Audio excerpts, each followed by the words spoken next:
Em 1502, Cesare Borgia estava sentado diante de um homem que queria algo dele. Um diplomata, um negociador. O homem havia ensaiado seu discurso por semanas. Ele tinha lógica. Ele tinha poder de barganha. Ele tinha todos os motivos para acreditar que sairia daquela sala com exatamente o que viera buscar. Borgia quase não disse nada. Ele não debateu. Ele não apresentou contra-argumentos. Ele simplesmente observou. E o diplomata, esse homem astuto e eloquente, começou a falar mais rápido, preenchendo os silêncios, oferecendo concessões que ninguém havia solicitado. Ao final da reunião, o diplomata havia cedido mais do que jamais pretendera negociar, e Borgia não havia movido um único músculo. Esse diplomata mais tarde escreveu sobre o encontro. Seu nome era Nicolau Maquiavel, e o que ele aprendeu naquela sala transformou para sempre sua compreensão do poder. Existe uma força mais persuasiva que a lógica, mais sedutora que o charme e mais destrutiva que a ameaça. E você está fazendo exatamente o oposto disso todos os dias. Vou revelar 5 mecanismos psicológicos que tornam uma pessoa magneticamente poderosa. Mas o quinto, aquele que une todos os outros, é aquele sobre o qual ninguém fala. E uma vez que você o entenda, ele mudará para sempre a forma como você vê cada relacionamento, cada negociação e cada momento da sua vida.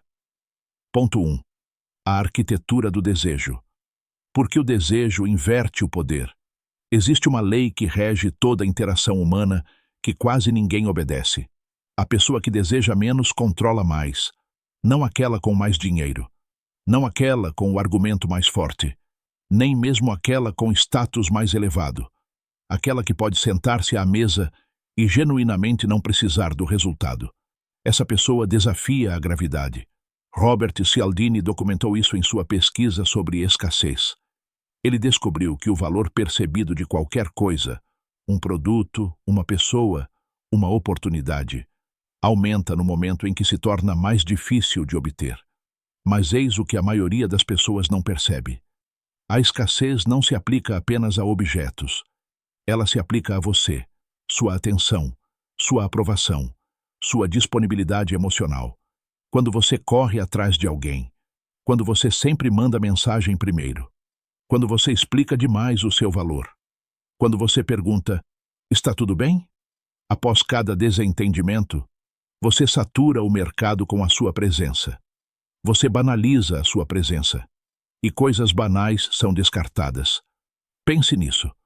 Nas cortes da Itália renascentista, os conselheiros que sobreviviam não eram os mais talentosos. Eram aqueles que entendiam a proximidade como moeda de troca. Eles não se aglomeravam ao redor do príncipe. Eles se posicionaram a uma distância suficiente para que o príncipe viesse até eles. Sabiam que um homem sempre disponível é um homem que nunca é valorizado. Havia um cortesão na corte de Ludovico Sforza, um músico habilidoso, um estrategista competente, que cometeu um erro fatal. Ele estava sempre presente, em todos os banquetes, em todos os conselhos, em todas as caçadas. Ele se oferecia para tudo, elogiava todas as decisões. Em 2 anos, Sforza não conseguia se lembrar do nome dele. Ele havia se tornado um móvel. Enquanto isso, outro homem, muito menos talentoso, aparecia apenas quando convocado. Falava apenas quando a sala estava congestionada. Saía antes que alguém o quisesse. Sforza ficou obcecado por ele. Consultava-o em particular. Concedeu-lhe terras. A diferença não era a habilidade, era a dosagem. Você se torna insubstituível não por fazer mais, mas por fazer com que o que você faz pareça raro. Isso se aplica a tudo. No romance, o parceiro que se afasta um pouco depois de uma demonstração de afeto cria um desejo quase narcótico, não por manipulação, mas por ritmo, tensão, alívio, tensão, a pulsação da atração. No mundo dos negócios, o consultor que diz, não tenho certeza se sou a pessoa certa para a vaga, é contratado mais rapidamente do que aquele que envia 14 e-mails de acompanhamento. Porque o primeiro comunica algo primitivo. Eu não preciso de você. não dito, implícito. E essa implicação é o sinal mais atraente que um ser humano pode projetar. Mark Manson chama isso de não necessidade. Ele argumenta que é a característica mais importante, música em qualquer dinâmica social. Não a confiança, não o carisma, não necessidade. Porque a confiança pode ser fingida, o carisma pode ser performado. Mas a ausência de desespero não pode ser sustentada se não for real. Ela irradia da plenitude ou do vazio, e as pessoas sentem a diferença. Então pergunte a si mesmo honestamente: o que você está implorando, música, agora? A aprovação de quem você está buscando tão agressivamente que se esqueceu de como é se sentir seguro de si? Porque essa busca, essa inclinação invisível para a frente, música, é justamente o que está repelindo o que você deseja. Pare de buscar e observe o que retorna. Música, ponto 2. O princípio Borgia poder através da incompletude deliberada. Há um motivo para pinturas inacabadas serem vendidas por mais do que as concluídas. Um motivo para músicas que terminam antes da resolução permanecerem na memória por mais tempo. Um motivo para um meio sorriso perturbar mais do que um sorriso aberto. O cérebro humano é programado para completar padrões. Quando algo fica em aberto, sem solução, parcialmente revelado, a mente não consegue se desapegar. Ela o rodeia, retorna a ele, obsessa. Psicólogos chamam isso de música efeito Zeigarnik. Mas Maquiavel já o compreendia séculos antes. Cesare Borgia nunca revelou sua estratégia completa, nem aos generais, nem aos aliados, nem mesmo aos seus conselheiros mais próximos. Cada pessoa recebia um fragmento, o suficiente para agir, nunca o suficiente para enxergar o quadro completo. E algo extraordinário aconteceu. Todos ao seu redor sentiam que estavam perto de compreendê-lo, mas nunca completamente. Essa lacuna, entre o que as pessoas sabem e o que suspeitam, música, é onde reside o poder. A maioria das pessoas destrói isso instantaneamente. Elas compartilham demais, narram cada movimento, explicam antes mesmo de serem questionadas. Acreditam que a transparência gera confiança, e às vezes gera, mas em termos de poder e atração, transparência é rendição. Quando você revela tudo, seus planos, medos, sentimentos, você entrega a alguém um mapa do seu interior. Essa pessoa sabe onde o tesouro está enterrado, sabe onde as paredes são finas, e quer explorem isso ou não, você eliminou a única coisa que o tornava irresistível: o desconhecido. Robert Greene explica isso em A Arte da Sedução. O mistério, não a beleza, não a riqueza, não o intelecto, é a base da atração. A beleza desaparece. A riqueza pode ser igualada. O intelecto pode ser desafiado. Mas alguém que não pode ser totalmente compreendido, totalmente categorizado, totalmente resolvido, ocupa um espaço mental permanente. Pense nas pessoas que mais o fascinaram. Foram aquelas que lhe contaram tudo imediatamente? Ou aquelas que o deixaram com perguntas? Que disseram algo que não se encaixava completamente? Que permaneceram em silêncio enquanto outros falavam?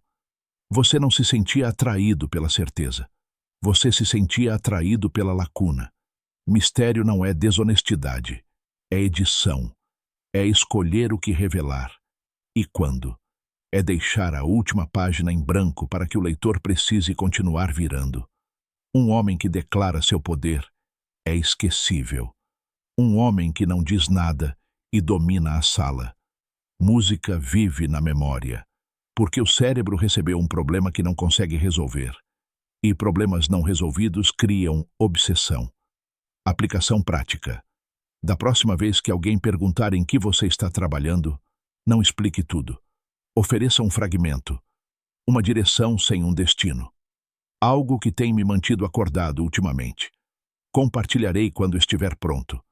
Essa única frase vale mais do que 10 minutos de explicação. Cria curiosidade, envolvimento, um motivo para retornar. Você não está se escondendo. Você está selecionando. E a seleção é a linguagem do poder. Música, Ponto 3. A postura dos reis. Porque implorar é suicídio biológico. No reino animal, as criaturas mais fracas exibem sinais de apaziguamento. Elas abaixam seus corpos, expõem a vulnerabilidade. Elas estão dizendo: eu não sou uma ameaça. Por favor, não me destrua. Os humanos fazem o mesmo, com palavras. Desculpe incomodar. Eu sei que você está ocupado. Eu entendo perfeitamente se você não puder. Só para confirmar. Cada frase é um sinal de que você está de costas para mim. E aqui está a verdade brutal. Funciona. A curto prazo. As pessoas oferecem migalhas para acabar com a bajulação. Elas respondem à quinta tentativa. Ofereça frações do que você pediu, mas elas nunca o respeitarão, e nunca o verão como igual. Epicteto nasceu escravo, sem riquezas, sem título. Mesmo assim, os homens mais poderosos de Roma buscavam seus conselhos. Por quê? Ele nunca pediu nada. Sua postura comunicava autossuficiência. Você pode se juntar a mim, ou partir. Não mudarei minha órbita. Essa completude aterradora superava qualquer fortuna. Maquiavel observou isso repetidamente. Príncipes que imploravam por alianças caíam primeiro. Aqueles que ofereciam concessões antes de serem solicitados eram conquistados. Implorar envia uma mensagem acima de todas as outras. Não posso sobreviver sem você. E uma vez que alguém sabe disso, você se torna seu. Há uma história sobre um mercador veneziano negociando com os otomanos. Seu sustento dependia do acordo.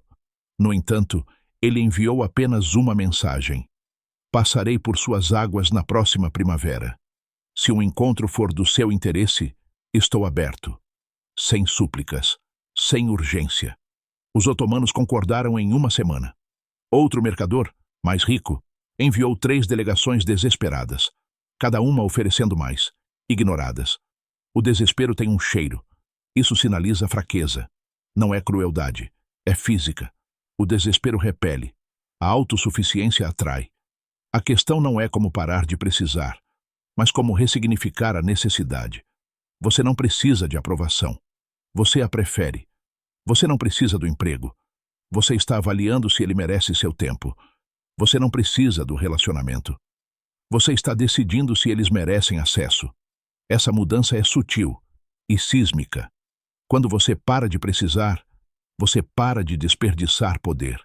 E as pessoas sentem a gravidade onde antes havia apego. Música. Ponto 4. Atrito calculado.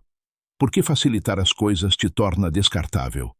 Em 1959, Aronson e Mills realizaram um estudo. 2 caminhos para o mesmo grupo. Um fácil. Um humilhantemente difícil. O resultado? Aqueles que sofreram valorizaram muito mais o grupo. Mesma experiência. Percepção diferente. O esforço cria significado. Quando você é acessível, sempre disponível, sempre dizendo sim, você elimina o atrito. E o atrito cria valor. Os governantes do Renascimento que concediam acesso ilimitado perderam o controle. Aqueles que exigiam esforço governavam com reverência. O princípio é universal. Coisas gratuitas são descartadas. Coisas escassas são protegidas. Você deve criar atrito, não por meio de jogos, mas por meio de padrões. Seu tempo tem valor. Trate-o como tal. Diga não sem se desculpar. Não para parecer importante, mas para proteger o significado.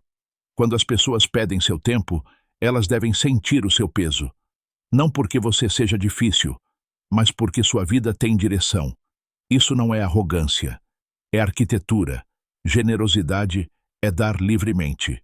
Poder é dar seletivamente. E a diferença está na intenção. Música. Ponto 5. O mecanismo que muda tudo. Até agora, tudo é técnica, a menos que isso exista por baixo. O verdadeiro poder vem do fim da autotraição. Cada vez que você disse sim quando queria dizer não. Riu quando se sentiu diminuído. Permaneceu quando partir era a verdade. Cada momento fragilizou a confiança em si mesmo. Sem autoconfiança, nenhuma técnica se sustenta. Seu corpo trai a performance. O mistério se transforma em medo. O silêncio se transforma em tensão. Maquiavel escreveu: o príncipe no exílio, torturado, descartado. Ele não implorou por reintegração. Ele construiu uma identidade, um poder que não podia ser removido. Epicteto disse: nenhum homem é livre se não for senhor de si mesmo. Analise suas autotraições. Interrompa o padrão. Quando você para de se abandonar, algo muda. Não fica mais alto, mais pesado, não fica mais frio. Certo. As pessoas dirão: há algo diferente. Elas não estão reagindo ao que você está fazendo, mas ao que você parou de fazer. Você parou de se desculpar por existir. E isso é o quinto mecanismo, porque sem ele você performa poder. Com ele, você é poder.